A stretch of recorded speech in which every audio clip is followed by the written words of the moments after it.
Capitol this year that Mr. Walczak was miraculously receiving his pardon, and now he no longer must pay $4.4 million to the taxpayers of this country. That's one example of the many pardons granted to President Trump's wealthy donors and political supporters. Of course, these pay-to-play pardons are in addition to more than 1,500 January 6 rioters who received blanket pardon from President Trump, including 169 who violently assaulted law enforcement officials. And we're going to make a question of cognitive ability. I think we should consider what happened in Alberta, Canada, just this week, where President Trump was at a press conference with British Prime Minister Keir Starmer and said the following: "You all know the great PM of the UK, and we just signed a document." President Trump continued, "We just signed it, so we have our trade agreement with the EU. Britain has not been a party to the EU for 5 years, but President Trump made a statement which clearly was wrong." Now I'd like you to see a short video that includes some other examples of cognitive ability.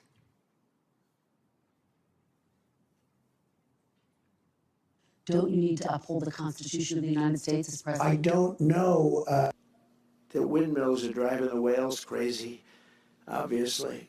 I have concepts of a plan.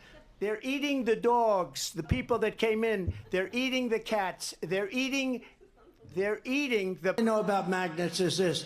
Give me a glass of water. Let me drop it on the magnets. That's the end of the magnet. The kidney has a very special place in the heart. Right, and then I see the disinfectant where it knocks it out in a minute, 1 minute.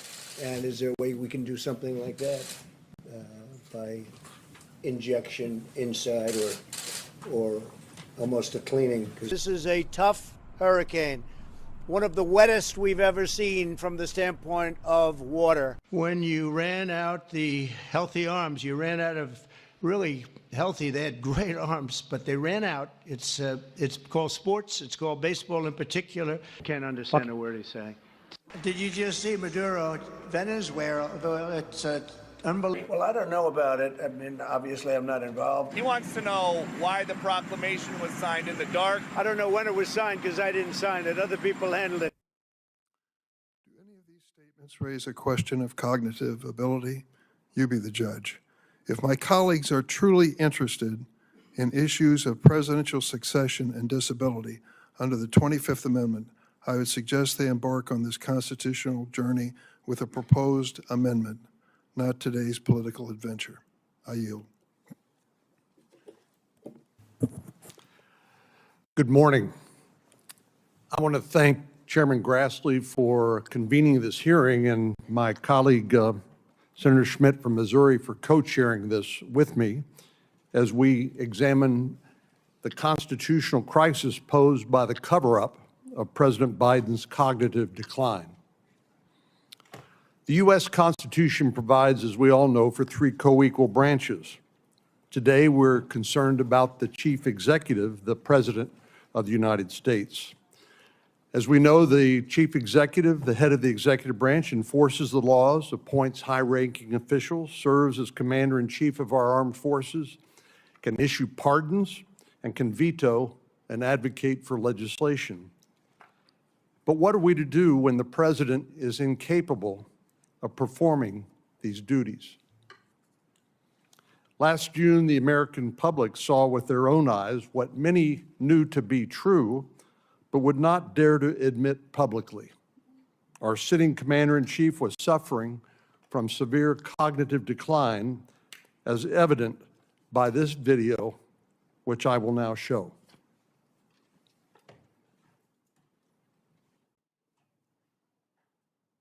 For what I've been able to do with the with the COVID, with dealing with everything we have to do with. Look, if we finally beat Medicare, wants to get rid of the ability of Medicare for us to be able to negotiate. As we now know, there was a conspiracy to hide the president's true condition by his family, by his staff, by the media, and many elected officials. Jake Tapper and Alex Thompson, who co-authored a book entitled Original Sin, that book amounted to a mea culpa by the mainstream media, but they summed up the problem when they wrote this. Quote, "What the world saw at Joe Biden's one and only 2024 debate was not an anomaly. It was not a cold. It was not someone who was under or over prepared. It was not someone who was just a little tired. It was the natural result of an 81-year-old man whose capabilities had been diminishing for years. Biden, his family, and his team let their self-interest and their fear of another Trump term justify an attempt to put an at times addled old man in the Oval Office for 4 more years. So make no mistake about it, this was a constitutional crisis, bigger than President Biden, bigger than any single election, and one that cannot be absolved by the collective apology of the press and an election where the president's party lost.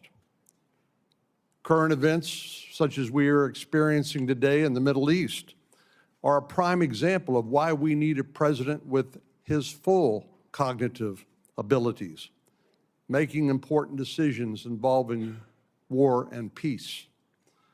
We should know, but we don't yet know, precisely what should happen when a president is unable to perform his or her constitutional duties. And that's the purpose of today's hearing.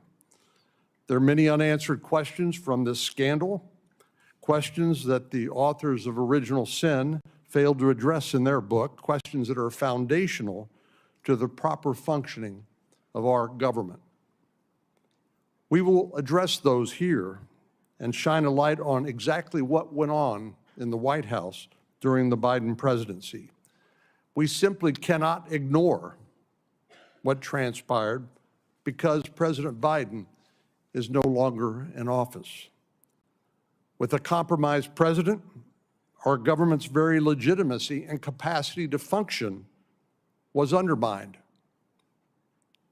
The American people paid a price, from President Biden's handling of the border crisis to the disastrous events we saw unfold in Afghanistan. It's absolutely imperative that Congress grapple with these difficult questions, no matter how much our Democratic colleagues would like to simply sweep it under the rug. We need to know who was in charge during the last months of the Biden administration. Was it his wife, his chief of staff, nameless others? None of these people were elected by the American people, nor were they authorized by the Constitution and laws of the United States to carry out the duties of the President of the United States. The 25th Amendment provides a roadmap for succession in instances of presidential incapacity.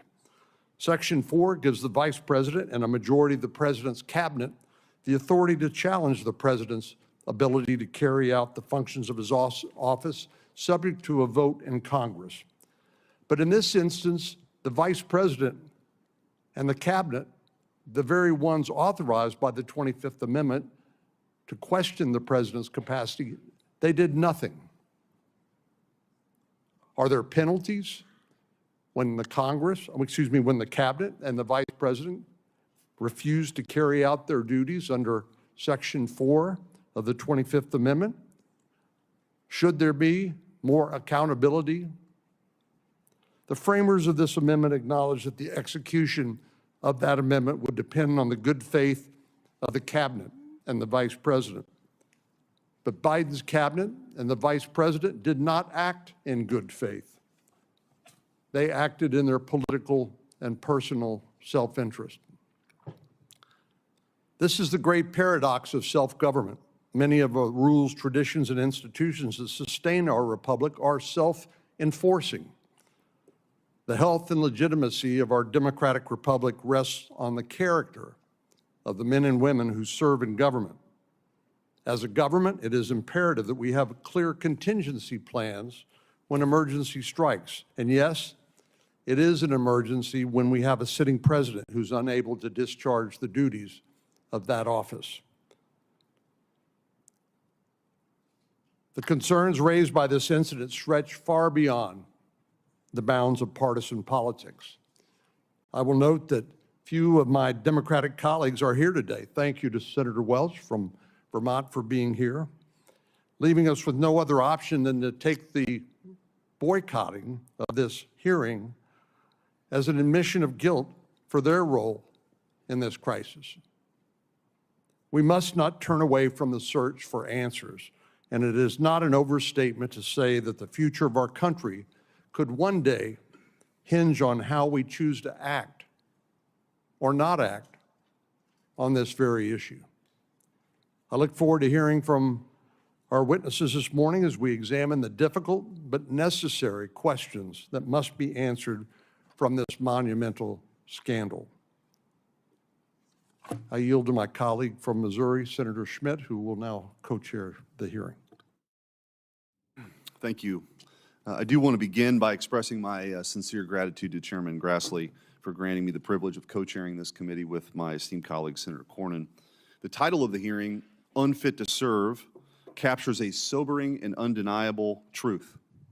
President Biden was mentally unfit to carry out the responsibilities of the most powerful office in the world.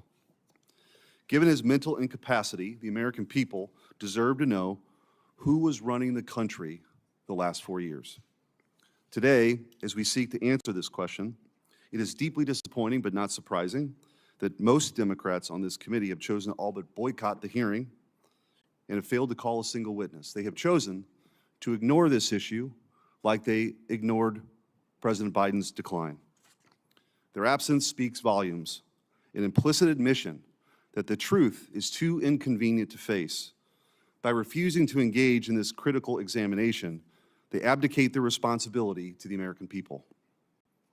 This de facto boycott is not just a refusal to participate, it's a refusal to serve the American people who deserve answers about who was truly leading their government. President Biden's decline did not suddenly begin in June of 2024. It was a persistent and obvious truth that was evident for years to anyone who was willing to see it. This reality did not require special insider knowledge or investigative reporting to uncover. We didn't need Jake Tapper and Alex Thompson to tell us what millions of Americans could freely observe with their own eyes. The truth was glaringly obvious. Anyone who was paying attention could tell that the emperor had no clothes. Nearly a year ago, I took the historic step as the first U.S. Senator to formally call for the invocation of the 25th Amendment against President Biden. I sent letters to every cabinet secretary and the vice president laying out the urgent case. Our nation was effectively without a leader. The absence of a functioning president wasn't an abstract issue. It inflicted severe consequences on our nation, consequences that touched every aspect of American life. On border policy, our nation's borders were handed over to the radical left-wing element of the administration, throwing open our borders to 15 million illegal aliens, an unprecedented immigration crisis that pulled our nation into chaos.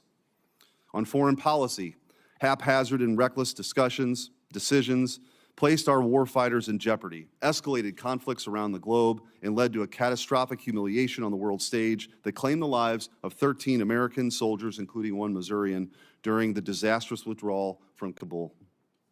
On the economy, rampant inflation drove up the cost of life's essentials, making them unaffordable to countless hardworking families. In the realm of culture, the regime censored free speech, closed down churches, targeted traditional Catholics and parents at school board meetings, and let an unelected class of left-wing radicals degrade, attack, and lie about our history and our heritage. A poisonous anti-Western, anti-American ideology that had once been confined to elite university classrooms suddenly became the official White House policy. All of this was done not in isolation. It was sustained, defended, and covered for by an alliance of elite institutions, from the media to the so-called expert class to big tech to the federal bureaucracy itself. When we speak of collusion among elites, or the so-called deep state, we're accused of being conspiracy theorists. But this was no theory. It was plain and overt, out in the open for everyone to see. For 4 years, we had a president who could barely string together coherent sentences after 6 p.m. Yet, this glaring fact went unreported, undiscussed, and unaddressed. Why? Because the Democrat Party, corporate media, federal bureaucracy, and big tech companies collaborated to conceal the truth from the American people, not out of ignorance, but because it advanced their own interests. In the absence of a functioning president, chaos took hold. An empty vessel occupying the Oval Office becomes a puppet for those surrounding him. Many elected officials, including some in this chamber, have used Autopens, a mechanical device that replicates a signature. There's nothing inherently wrong with that, so long as we are the ones actually making the decisions. But under President Biden, the Autopen became a troubling symbol, a symbol of an absentee president and an executive branch directed by nameless, faceless aides that no one outside of Washington, D.C. had ever heard of and no one ever voted for. It was the Autopen presidency, a government run by committee rather than a leader chosen by the American people. By contrast, love him or hate him, we all know President Trump is in command of his presidency, and he is the one calling the shots. It is plain as day that President Trump is actively making the decisions, whether announced via Truth Social or signature. Under President Biden, that transparency and certainty evaporated. We cannot confidently say that the decisions bearing his signature were the will of the president or his Politburo. That goes doubly for his social media posts, including his decision to drop out of the 2024 presidential election. We did not know if it was his decision or posted on his behalf after a palace coup because President Biden was mentally unfit to serve. The corporate media played an indispensable role in this cover-up, systematically suppressing discussion of President Biden's condition. As we will demonstrate in the video evidence presented today, dissenting voices were silenced, and the truth was buried. It was not a passive oversight. It was deliberate. It was a deliberate campaign to shield a narrative that protected the interests of the most powerful. Even members of this very committee, some of whom served alongside then Senator Biden when he chaired this very committee, defended his mental acuity for years. Now Jake Tapper and Alex Thompson offer a convenient narrative to absolve everyone involved. The media lacked access, the family was overtly protective, the cabinet was incompetent, and Robert Hur said the president was merely a well-meaning man in aviators who liked ice cream. It is the tired, evasive refrain of the politician caught in a lie. Mistakes were made.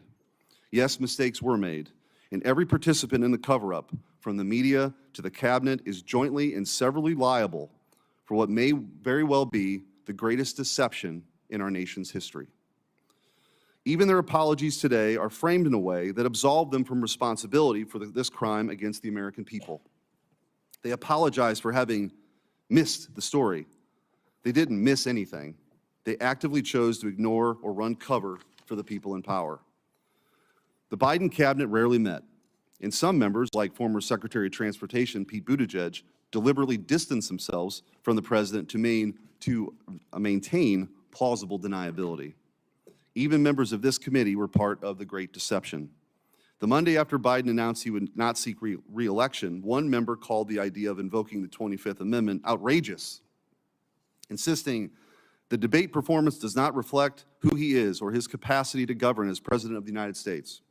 Another member repeatedly vouched for Biden's fitness, declaring, Joe Biden is fit, capable, and ready to serve another term. And later, this is a man who is sharp, who is on top of his game, who knows what's going on. Yet another, during the 2020 Democrat presidential primary, alluded to Biden's decline, but quickly retracted his remarks when it became politically expedient. After the debate, yet another member praised Biden's strong delivery of remarks to NATO as evidence of his capacity to lead. The purpose of this hearing is not to interrogate Biden officials or partisan reporters, though they should be held accountable. Instead, our focus is to identify and rectify the systemic weaknesses that allowed this situation to fester unchecked. Our distinguished witnesses, experts in White House transparency, operational procedures, and executive power will assist us in diagnosing these flaws. While the House and Senate pursue fact-finding missions to hold these responsible to account, our mission here is to chart a path forward. We cannot allow another weekend at Biden's presidency with its glaring national security vulnerabilities papered over by an Autopen. The DC establishment might argue that the governance of a shadowy, unelected figures is a legitimate substitution for a functioning president. It is not.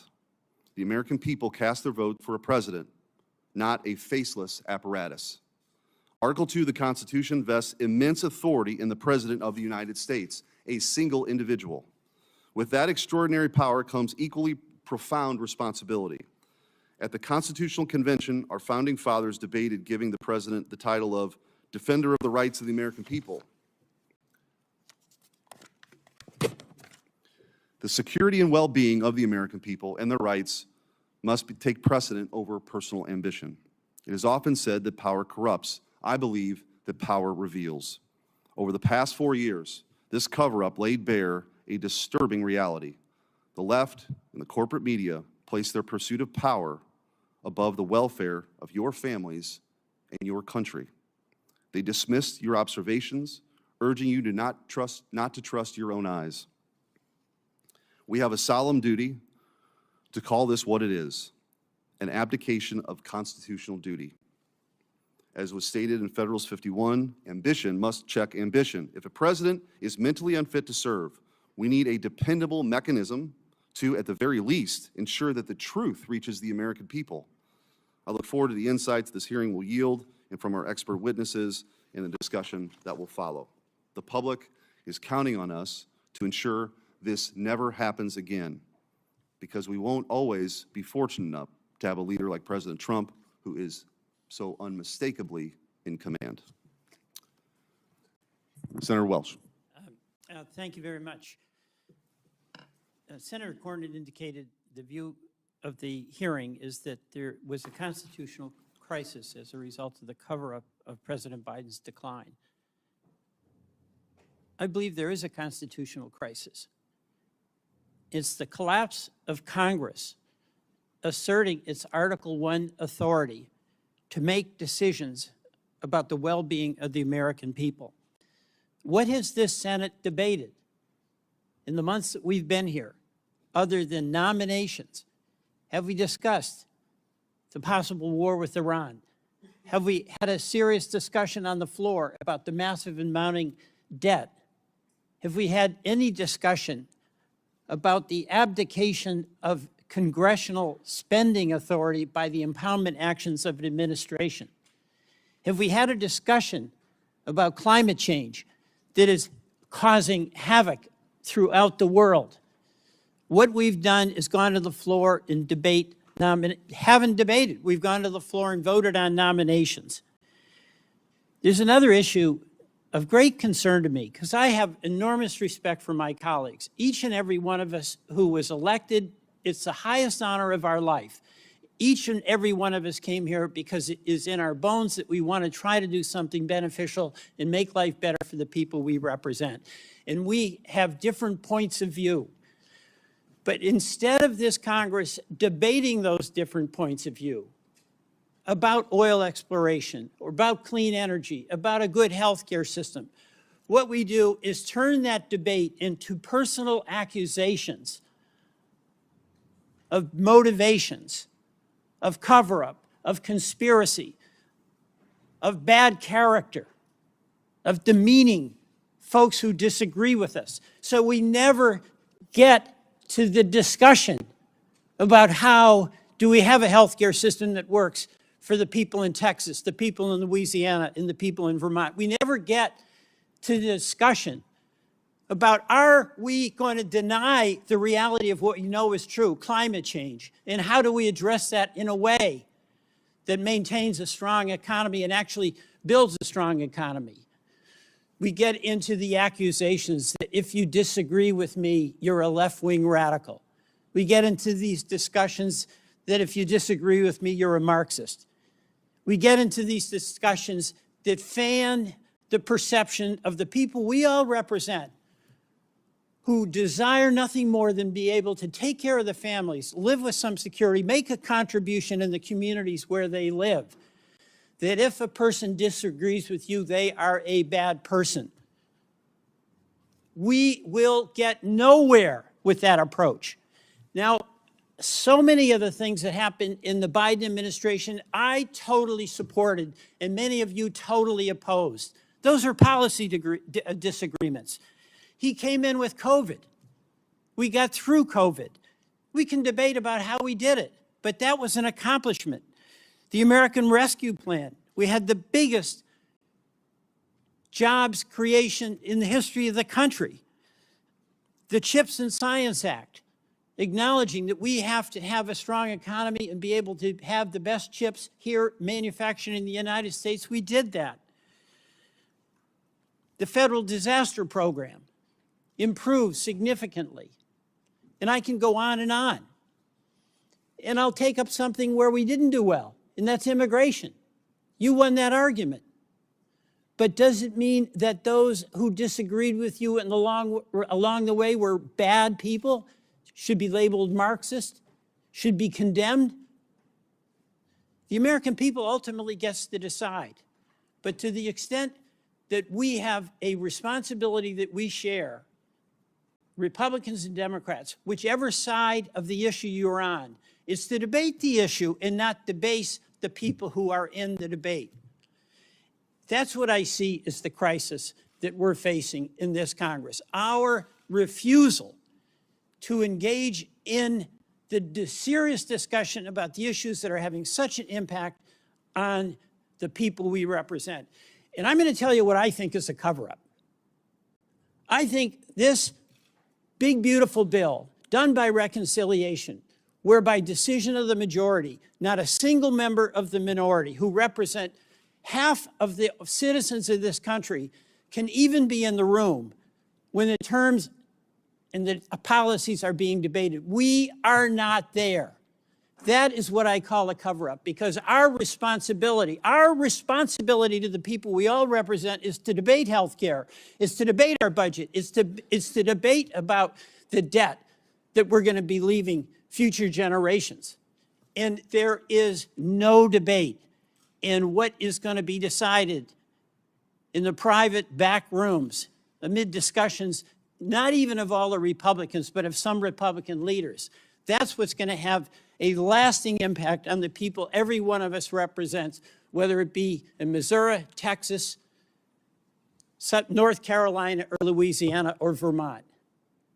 We can't even do our jobs because we're not allowed to be in the room. So, sure, we can enjoy the pleasure of looking back at the Biden administration and then getting into the weeds about when and where and how the president was acting at any given moment. But, you know, I ask myself before I get into a debate and before I do anything, why am I doing it? And if I do it, does it have the potential to make things better for the people I represent? And if the answer is no, it doesn't have any opportunity to help the folks in Vermont, I just shut up. That's what I do, because it won't help. What we're doing right now won't help. It will not help. And I ask myself, why in the world are we doing it? But we know the answer to that, because the politics that has been embraced in this Congress is the politics of accusation, of demeaning adversaries, of deflecting from engaging in the hard discussion about hard issues and trying to come to some common agreement that's going to be to the mutual benefit of all of the people that we represent. I yield back.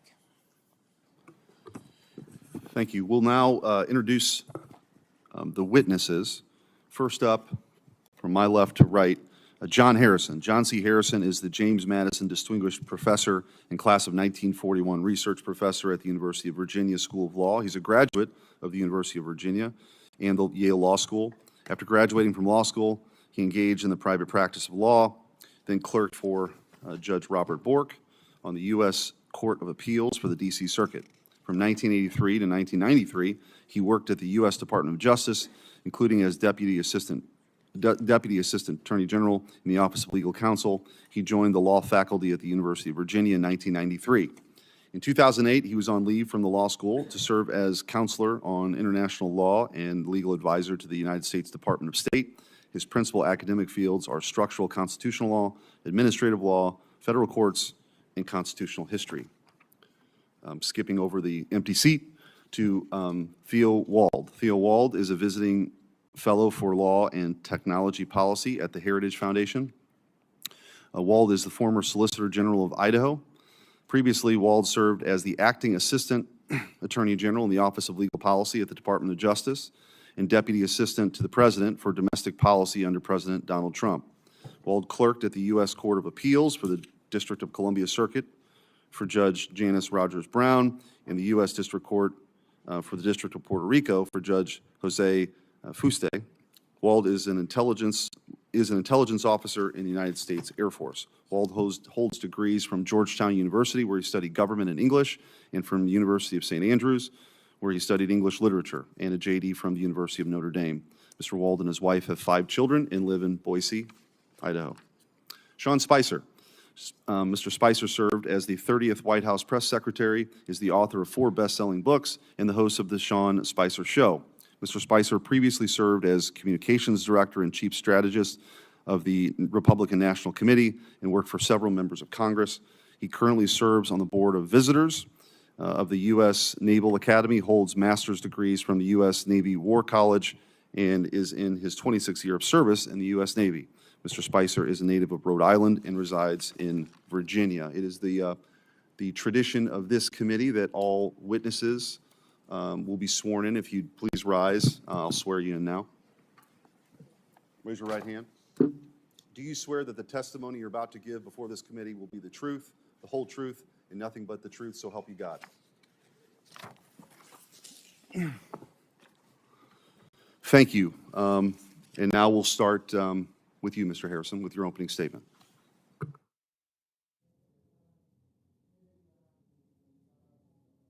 Sure, Mike there. Thank you. Thank you, Senator Smith, Senator Cornyn. The committee has asked me to discuss Congress's power to regulate the process by which the president's signature is affixed to a document other than a bimanual signature, that is to say the use of an Autopen or similar technology. I have 4 points to make. The first is that the Constitution and the laws generally, when they require that the president act by signing a document, do not require that the president manually sign the document. The Justice Department's Office of Legal Counsel wrote an opinion on that subject in 2005, which is quite extensive, and I find it persuasive. The concept of signature is signing a document is more general than, like a lot of concepts, more general than its central application. The central application is manual signature, but that's not the only way by which someone can sign a document. Someone can also sign a document by indicating that the person signing the document has decided that that person's signature should be affixed to the document by some process other than manual signature. The second point is that as a general matter, Congress has power to carry into execution the constitutional powers of the other branches of government.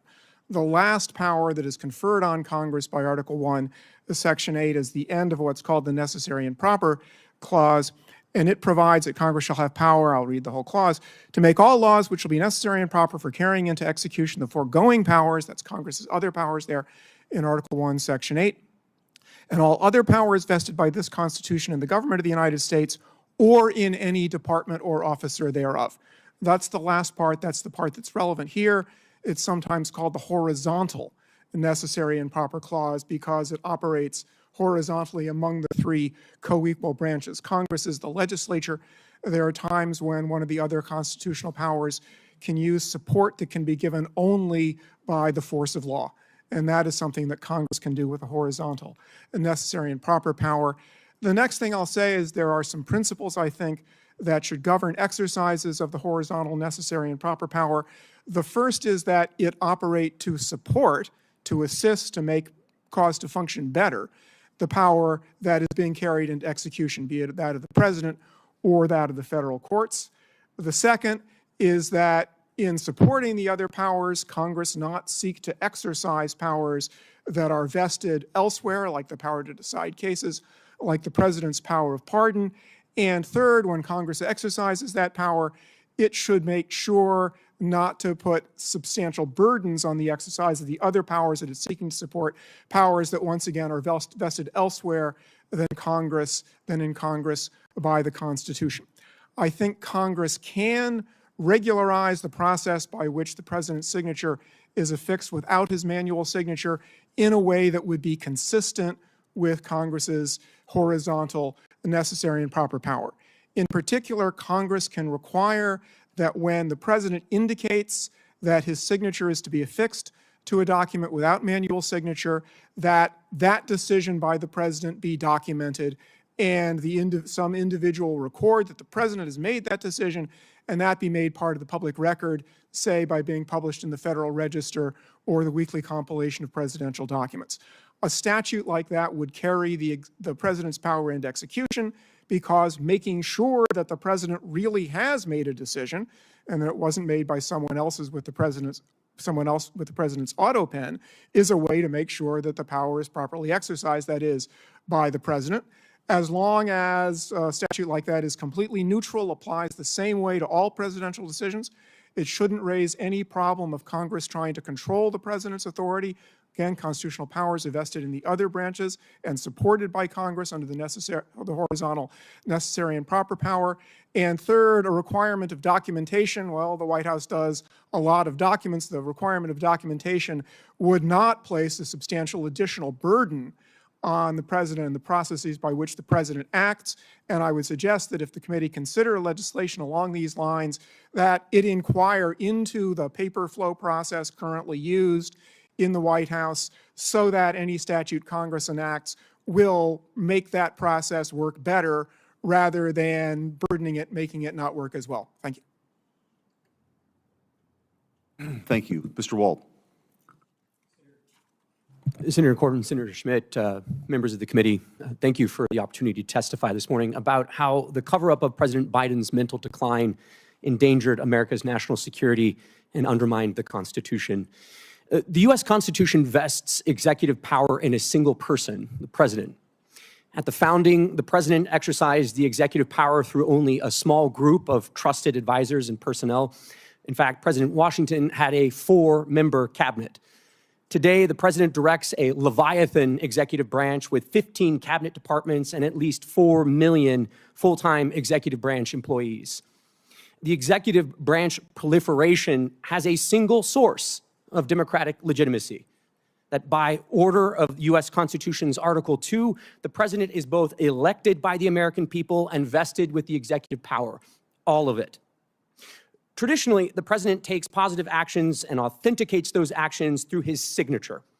His signature is required for the most significant actions he may undertake: to sign an executive order, to take any action invested in him by the Constitution, as in granting a pardon, and to take the most important action of all, to sign a bill into law. In all these cases, the president's signature is itself the protection of democratic principle. When the president signs, he communicates his assent and endorsement of the action he takes. The Autopen is a device that signs the president's signature to a document. The oversight project, of which I am a board member, has discovered that the Biden White House deployed an Autopen to affix President Biden's signature to pardons, prison commutations, executive orders, and presidential proclamations. The Oversight Project's research has found that the Biden White House first deployed the Autopen to affix President Biden's signature to a proclamation on day 5 of his administration, and that there were at least 3 different Autopen signatures in use throughout President Biden's tenure in the White House.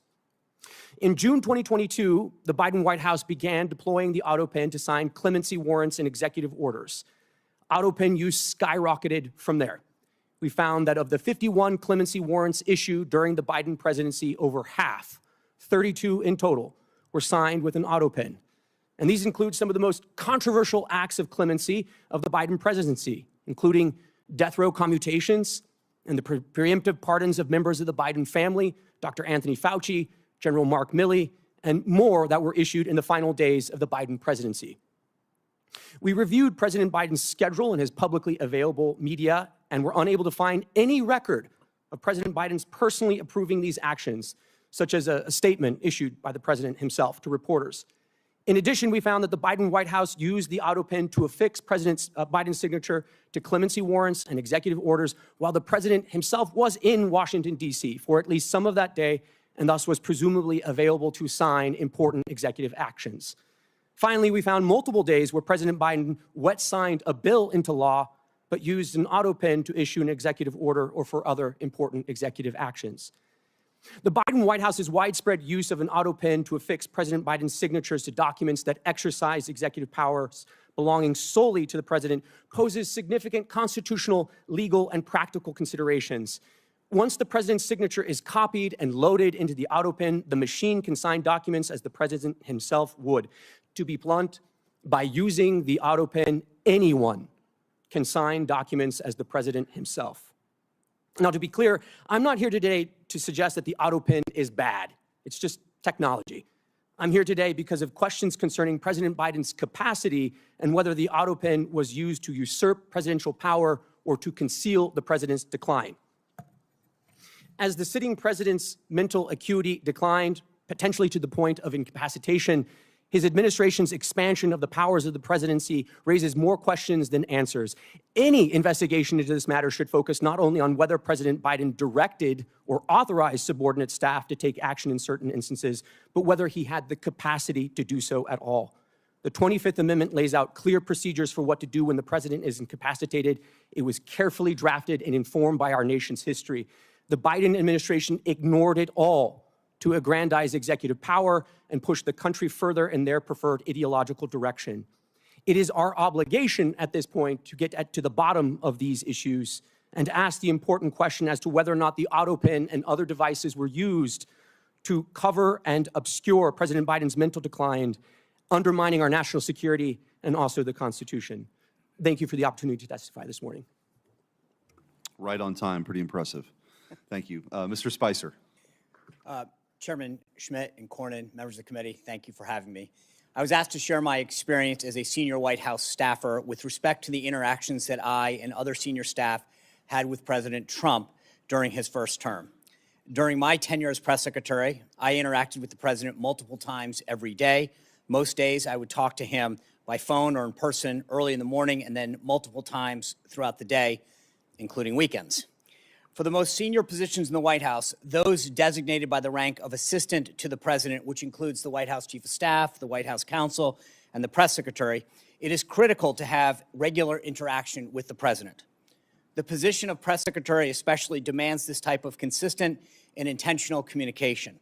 I or any other press secretary, regardless of administration, could not do the job effectively without regular communication with the president.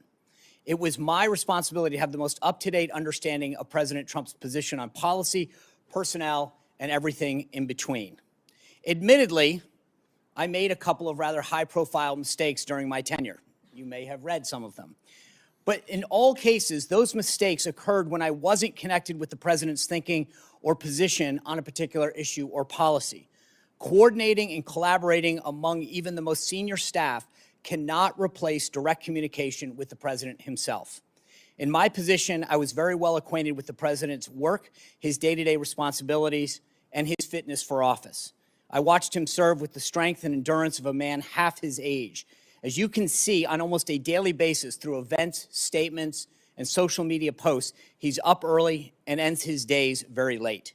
Yet in several instances during his first term, the media questioned his fitness for office. Guests and so-called experts like Sanjay Gupta at CNN were called upon to speculate on the result of Trump's physical and mental well-being.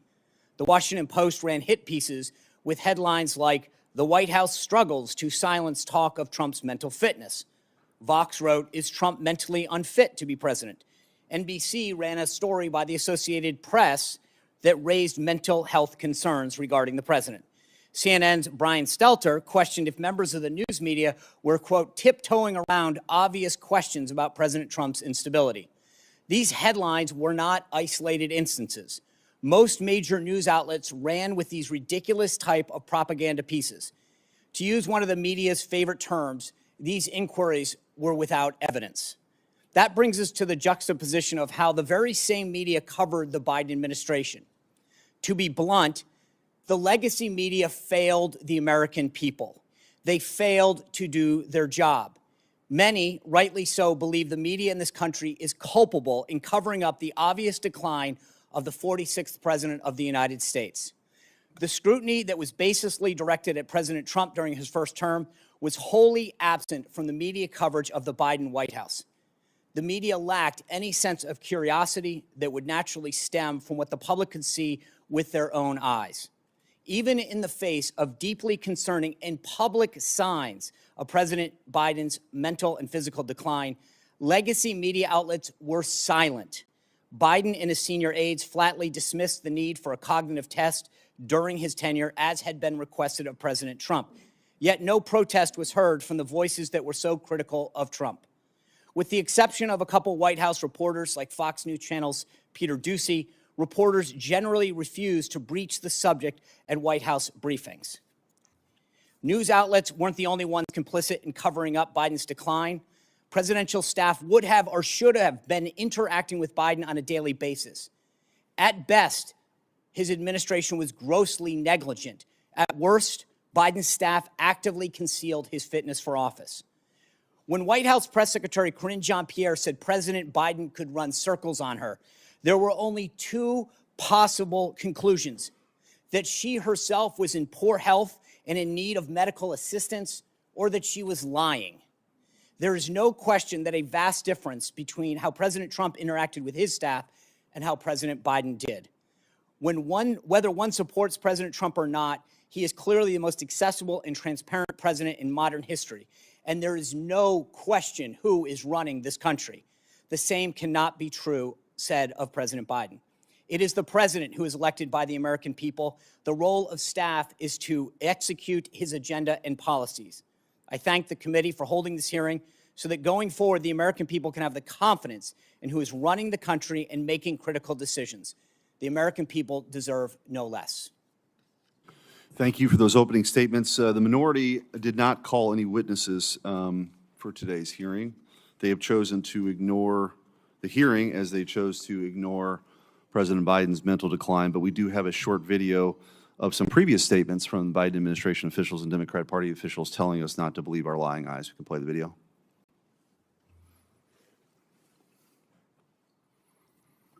Does the president have the stamina, physically and mentally, do you think, to continue on even after 2024? Don, you're asking me this question. Oh my gosh, he's the president of the United States. You know, I can't even keep up with it. The most difficult part about a meeting with President Biden is preparing for it, because he is sharp, intensely probing, and detail-oriented and focused. I can testify because I've been working very closely with this president for the past 2 years. I've been knowing him for 30 years. And I'm telling you, this guy's tough. He's smart. He's on his game. Joe Biden has vision. He has knowledge. He has a strategic thinker. The president is focused. He's detail-oriented. He's always thinking about the big picture. He is engaging. He is capable. He has an incredible record as president. And I'm often with him on foreign trips. He's at the top of his game. So he has a vision, he has knowledge, he has judgment, he has a strategic thinking. I met with the president, 5 or 6 weeks ago, and he seemed fine to me. I have complete confidence in the president. I have watched him expertly guide meetings of staff and cabinet members. I could not have more confidence in the president. I would just tell you that I meet frequently with the president, and every single time I meet with him, he is just fine. But he is, again, knowledgeable, wise. Incredibly sharp, incredibly probing, incredible command of the details. He is sharp. He is on top of things. There is nothing to these challenges, these suggestions that somehow he's not sharp and he's not capable. We see Joe Biden up close. We know how attuned he is to the issue. And you're going to see how smart he is and the experience he has. I say his age is an asset. Aha! He's wise. Yes, he's wise. He has wisdom. He has experience. And his experience, because of his age and his wisdom, has been invaluable to this country. A lot of countries, people who've been in office a longer period of time are praised for their wisdom. I have seen a lot of 72-year-olds not as capable as this 80-year-old. It is hard for us to keep up with this president. His mental acuity is great. It's fine. It's as good as it's been over the years. He's fine. All this right-wing propaganda that his mental acuity has declined is wrong. And this kind of sense that he's not ready for this job is just a bucket of BS that's so deep, your boots will get stuck in. Yeah. Okay. Professor Harrison, I do want to ask a couple questions. I just want you to presume for a moment that, that a pardon was issued under President Biden's Autopen signature, but issued without his direction. It comes to light that that he actually didn't direct it. A member of his staff used the Autopen for a pardon. What recourse is available under those circumstances?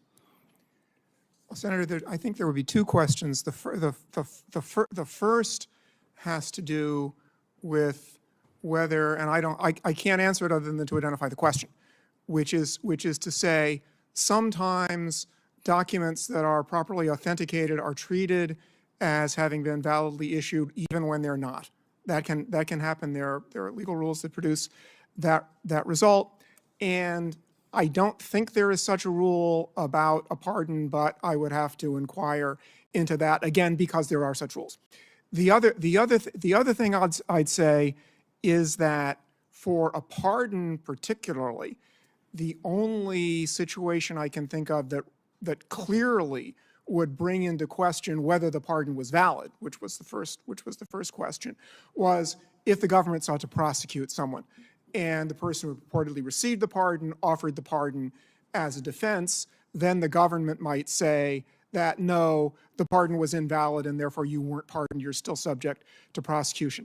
There might be some other way for a question like that about a pardon to come up. I can't think of another, but that's the one I can think of. So from your perspective, let's just say that if there isn't any other legal recourse other than the one that you sort of brought up, what advice would you give to this committee or this Congress or this Senate to address that? What remedies could the legislative branch enact?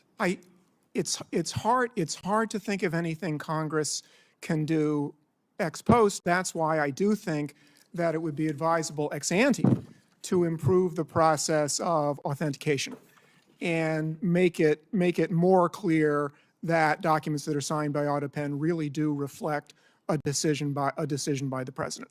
That done in advance will make whatever the authentication system is more reliable.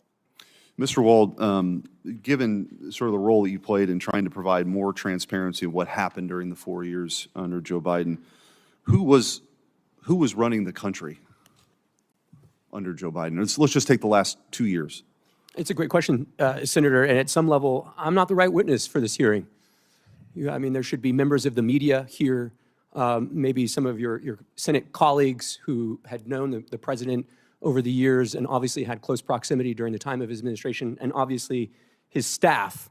I think, sort of align with your previous question, there is a real consideration here on authentication. And in my time in the first Trump White House, there was an exhaustive process to determine how paper flowed into the Oval and when the president had given his assent to a certain action. That was through, in fact, two different policy channels, the staff secretary, and then there was also an office, essentially of policy management, guiding the flow of documentation.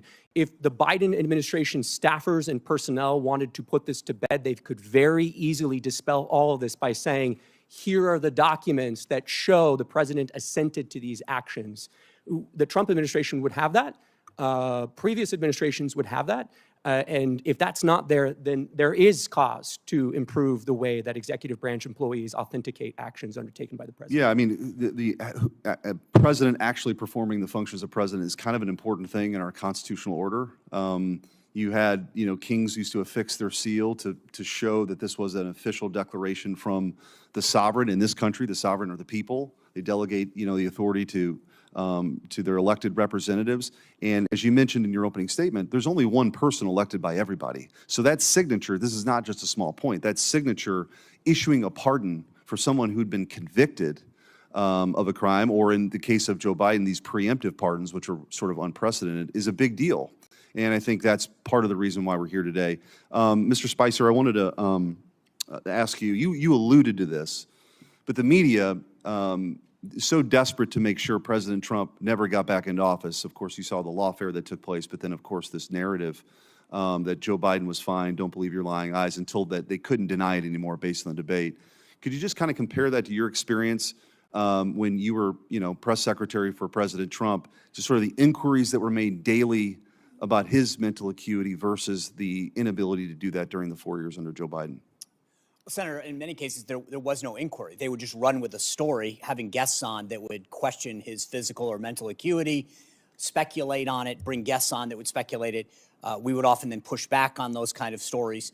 That's in vast contrast to the lack of any kind of curiosity that existed throughout the 4 years of President Biden. And I think the difference was they would seize on the simplest thing with President Trump, whereas in President Biden's case, there was multiple issues of physical, mental confusion, him going in the wrong direction, him falling down, him misunderstanding an event or not being able to finish the sentence.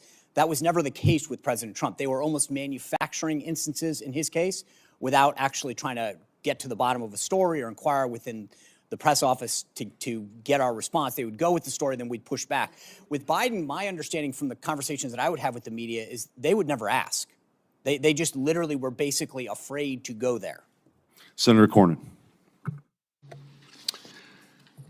Professor Harrison, it strikes me when talking about the Autopen, there are really two issues. One is the mechanical use of an Autopen in lieu of an actual signature by the president. But it seems to me that we're confronted with more important or more fundamental issues is, did the president know that the Autopen was being used for that purpose? And so one would be if somebody stole the Autopen and was signing pardons on behalf of the president, but what we're confronted with here is really the capacity of the President of the United States to understand what he was supposed to be doing. And just thinking about other areas of the law where capacity is important, and whenever it comes to people writing a will, let's say, for example, disposing of their property to their children and grandchildren, occasionally there arises the issue of testamentary capacity by the person disposing of their property.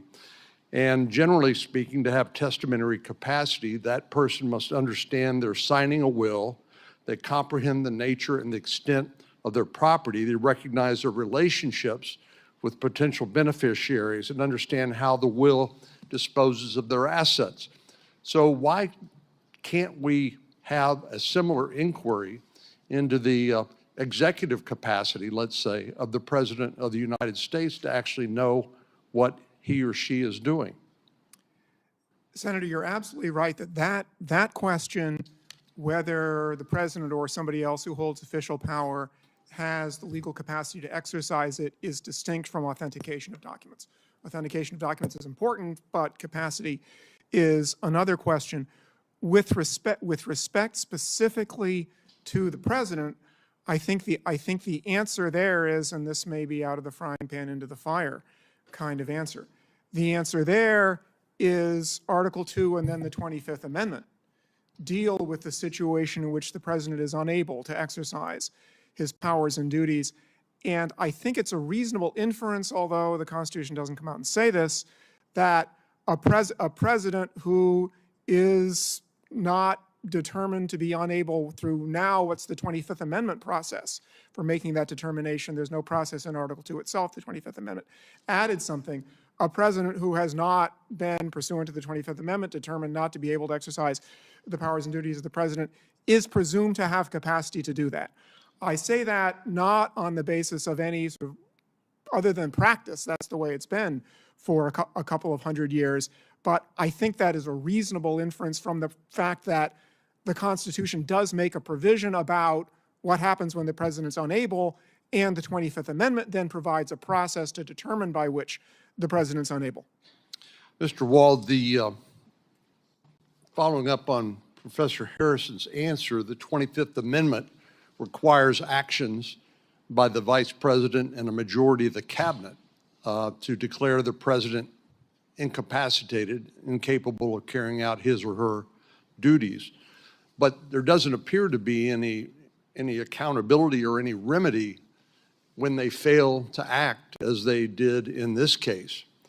Some have suggested that there may be potential crimes committed by members of the cabinet for failing to act, basically suborning, perjury,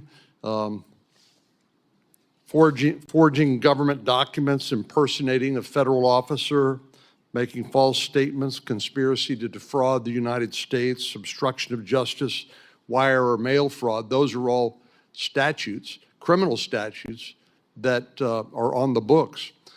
Do you think there's any application of any of those criminal statutes to the circumstances of the Biden presidency and his incapacity and the failure of those persons, only persons authorized to question that incapacity under the 25th Amendment, the failure on their part to act? Senator, there very well could be. I mean, obviously, that would be a question for a prosecutor to take up in their discretion. I will say the 25th Amendment, it's a modern contrivance, but it still is consistent with American constitutional tradition, which it assumes that officers of the United States will act virtuously and morally. And the idea that members of the cabinet would go to the length of avoiding the Oval Office so as to abdicate their responsibility to verify the appropriateness of the president's acuity or the ability to authenticate actions taken by the president. If that's not a constitutional scandal, I mean, honestly, I don't know what would constitute such. So yeah, I mean, I think there could be the potential for crimes, but moreover, the 25th Amendment can only function in its procedural mechanisms if people are actually willing to call a spade a spade. Senator Britt. Thank you, and I really appreciate Senator Cornyn, Senator Schmidt calling this hearing. This is incredibly important. I mean, you look at what the administration did, you look at what the Democratic Party did, you look at what the legacy media did. It is absolutely inexcusable. It is not only dangerous, it's